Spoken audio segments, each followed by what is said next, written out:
Allah akan berikan hukuman kepada orang yang lalai dalam menjalankan sholatnya ketika berada di alam kuburnya. Apa saja 3 perkara Allah akan berikan hukuman ketika berada di alam kuburnya? Yang pertama, fal'ula yudhiku alihil qabru hatta takhtalifa adla'uhu.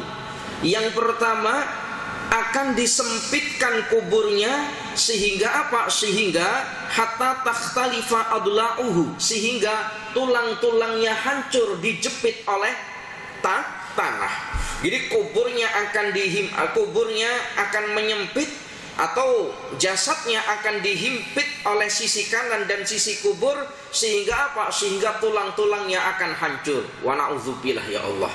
Para jamaah yang dirahmati oleh Allah, saya ini pernah, ya ini masya Allah, tahadus supaya kita terhindar sajalah.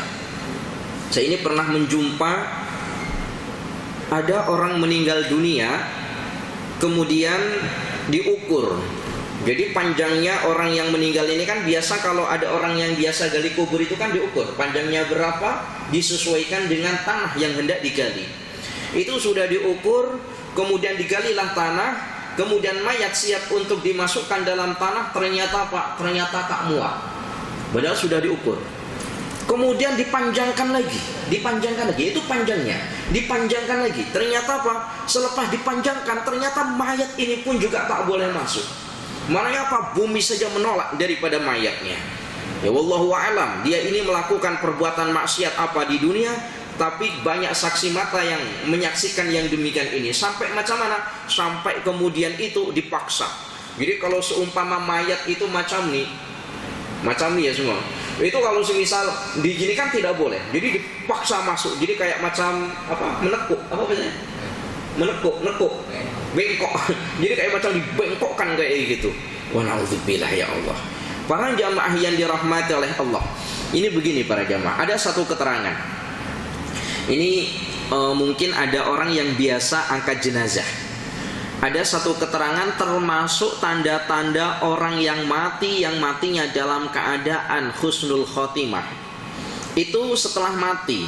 Setelah mati, yang mana kita tahu atau tanda-tanda orang ini mati dalam keadaan husnul khotimah, itu apabila jasadnya diangkat itu dalam keadaan yang sangat ringan.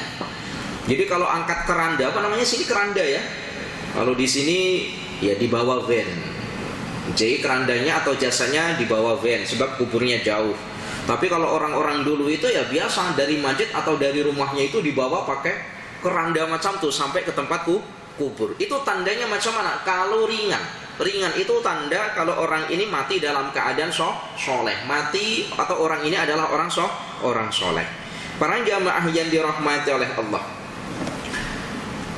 Kemudian yang kedua, Allah akan hukum terhadap orang-orang yang tahawun anis sholati, melalaikan sholatnya ketika berada di alam kubur. Yang kedua apa? Wasaniyatu yuqadhu alihil qabru naron yataqallabu alal jamri lailan wa naharon. Menyalalah di dalam kuburnya api, yang mana api itu akan menyala sepanjang hari, baik siang dan malamnya. Di dalam kubur akan menyala api, yang api itu akan menyala baik siang dan malamnya. Para jamaah yang dirahmati oleh Allah, di dalam kitab Irsyadul Ibad yang ditulis oleh Syekh Zainuddin Al-Maribari, itu warwiyah, ada diriwayatkan, ada diceritakan. Itu boleh dibaca kalau jamaah punya kitab, namanya kitab Irsyadul Ibad, pada bab yang menerangkan tentang tarkus sholat, meninggalkan sholat. Itu ada riwayat, yang riwayat ini ada seorang perempuan yang mati kemudian dikuburkan. Termasuk salah satu yang menguburkan adalah saudara laki-lakinya. Ketika selepas dikuburkan, semua orang kembali balik ke rumah, saudara laki-lakinya juga balik ke rumah. Di tengah-tengah jalan, saudara laki-laki ini ternyata Ternyata dompetnya, dompetnya itu tidak ada dekat kantong atau tidak ada dekat poket. Lalu dia ingat-ingat kira-kira jatuhnya di mana. Kemudian dia perasan ini pasti jatuhnya adalah ketika dia menguburkan daripada saudara perempuannya tadi. Kemudian apa? Kemudian dia ini balik lagi ke kubur, kemudian menggali kubur bermaksud nak mendapati daripada dompet tadi yang terjatuh ketika dia menguburkan saudara perempuannya.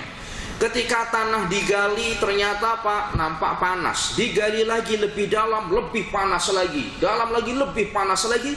Akhirnya tidak jadi digali. Kemudian dipendam lagi tanahnya, kemudian diratakan lagi tanahnya. Kemudian balik ke rumah, sampai rumah menangis di hadapan ibunya. Wahai ibuku, aku nak menceritakan satu perkara. Yang umpama tadi diceritakan, kira-kira apa yang telah diperbuat oleh saudara perempuanku.